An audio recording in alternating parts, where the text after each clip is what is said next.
இலகு வழியில் இங்கிலீஷ்.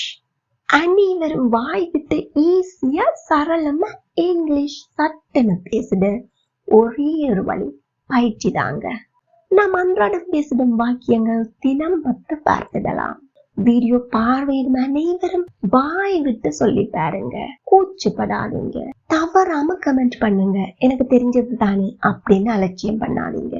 மேலும் இதே மாதிரியான வீடியோக்களை பார்வையிட சேனலை சப்ஸ்கிரைப் பண்ணுங்க. நண்பர்களுக்கு ஷேர் பண்ணுங்க. அப்போதான் உங்களை சுற்றிலும் ஆங்கிலம் பேசக்கூடியவர்களை நீங்களே உருவாக்கிட முடியும். இலகுவா பயிற்சி பண்ணிடலாம். Come on, let's start the practice. போனது போகட்டும். Let bygones be bygones. Let bygones be bygones. என் கூட சேர்ந்து சொல்லி பாருங்க. Let bygones be bygones. அவள் செய்வதை செய்யட்டும். Let her do what she is doing. Let her do what she is doing. எல்லாரும் என் கூட சேர்ந்து சொல்லி பாருங்க. Let her do what she is doing. அவள் படிப்பதை படிக்கட்டும். எப்படி சொல்லலாம்? ட்ரை பண்ணி பாருங்க. Very good. Let her study what she is studying.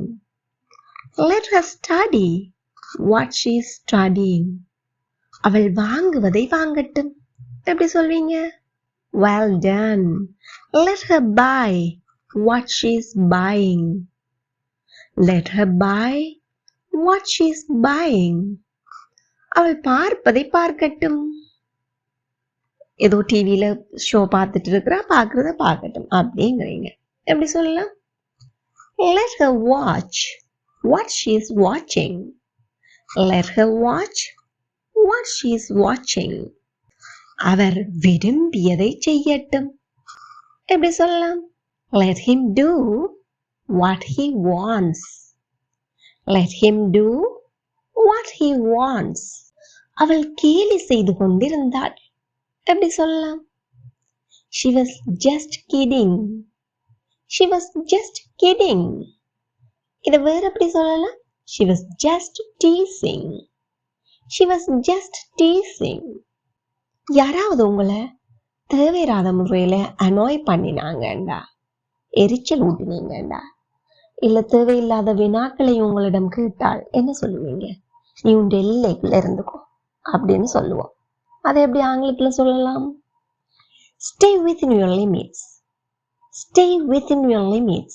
என் கூட சேர்ந்து சொல்லி பாருங்க. Stay within your limits. நீங்க உங்களோட ஃப்ரெண்டை மீட் பண்ண விரும்புறீங்க.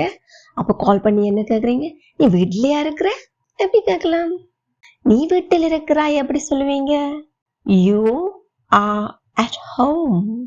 இதுவே வினாவாக்கினா Are you at home? Are you at home? கேட்டு பாருங்க மறுபடி. Are you at home? இதுவே நேற்று நீ வீட்டிலேயா இருந்த எப்படி கேட்பீங்க? Were you at home yesterday? Were you at home yesterday? நாளை வீட்டிலேயா இருப்பாய் எப்படி கேட்கலாம்? Will you be at home tomorrow? Will you be at home tomorrow? இதுவே அவன் வீட்டிலேயா இருப்பான் எப்படி கேட்கலாம்? ட்ரை பண்ணி பாருங்க. Well done. Will he be at home tomorrow? Will he be at home tomorrow? ரொம்ப ஈஸியா இருக்கு இல்லையா? உனக்கு எத்தனை சகோதரர்கள் இருக்கிறார்கள் எப்படி கேட்கலாம்? Brothers, sisters அப்படிங்கிற சொற்கள் வராமல் எப்படி கேட்கலாம்? How many siblings do you have? How many siblings do you have? உனக்கு சகோதரர்கள் யாராவது இருக்கிறார்களா அப்படின்னு எப்படி கேட்பீங்க? Do you have any siblings? Do you have any siblings? யாராவது இந்த நேரமும் போனையே கையில வச்சு நோண்டிட்டு இருக்காங்க. நாங்க கதைச்சு கொண்டிருக்கேங்க கூட கதையை லிசன் பண்ணாம என்ன செய்யறாங்க? போனையே நோண்டிட்டு இருக்கிறாங்க. அப்ப என்ன சொல்லுவீங்க? எரிச்சல் வந்தா போனை நோண்டாத அப்படின்னு சொல்லுவோம். அது ஆங்கிலத்துல எப்படி சொல்லலாம்? Don't fiddle your mobile. Don't fiddle your mobile. என் கூட சேர்ந்து சொல்லி பாருங்க. Don't fiddle your mobile. நான் கோபத்தில் போனை கட் பண்ணி விட்டேன் எப்படி சொல்லலாம்? I disconnected the call in anger. I disconnected the call in anger. Again, I disconnected the call in anger.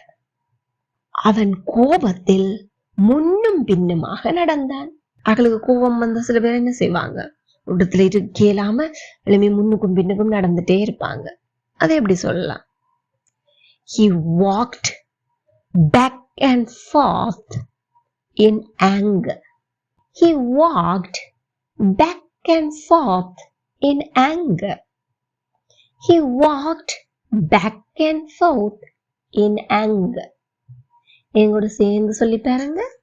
He walked back and forth in anger. இப்போ உங்களுக்கான நேரம். அவனுக்கு தேவையானதை அவன் செய்யட்டும். அவள் பாடிக்கொண்டு இருந்தாள். அம்மா சமைத்து கொண்டு இருந்தார். இது எப்படி ஆங்கிலத்துல சொல்லலாம்? சரியோ பிழையோ கமெண்ட்ல சொல்லுங்க. வீடியோ பிடிச்சிருந்தா please like, share and subscribe the channel. Thank you for watching.